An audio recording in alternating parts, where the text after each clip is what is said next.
ลองศีลาในปองว่าศีลตั้งยามอาแก้งอำนั้นก็ไม่มีพักเพิงในเย้ากาเป็นไม่มีพักเพิงอันทิ้งแมดเกียรติกลางปันอย่าเฮาไลเอาตัวพิษและอย่าเฮาไลเอาสุบความผิดนั้น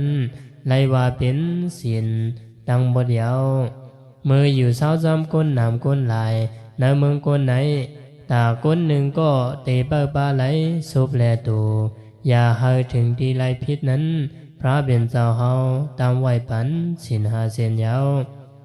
ศีล5 เส้นอันว่าซ้ำข้อหมาย1งึ่งเว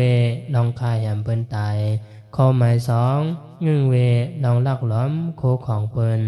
ข้อหมาย3งึ่งเวลองพิษกามีสู้อย่าเกาหนาข้อหมาย5งึ่งเวลองกินเหล้าสู่ยาเครื่องเมามาตั้งหลงเย้าคนหนึ่งก็ไหนโพจอมไหลไม่มีบักเปิงหาคนให้สิ่งลองเอาตัวเฮ็ดพิษเหนือเปิ้นก็เตียมมีลองลัดความพิษเหนือเปิ้นก็เตียมมีเสไลว่าเป็นผู้มีศีลในเย้าหรือเสนั่นปกป้องเป็นไรก็หลีกเลี่ยงกรรมศีลเปลี่ยนละศีลเก่าละเสยในเตกว่าอยู่คนไหนบ่มีศีลโพศีลมันจึงพรหลีมันศีนาตันตาเตจังไรลองกัดเย็นเสื้อสาใจเย้า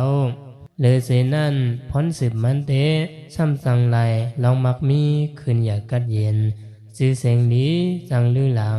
เขาเกกังเปิ้นก็อำไรนามอมอำไรตายฮุกตายห้ายตายเย้าก็จังหวัดถึงที่ภาวะสั้นสูงที่เมียตวนอันห้องว่าสุคติภาวะนั้นเย้า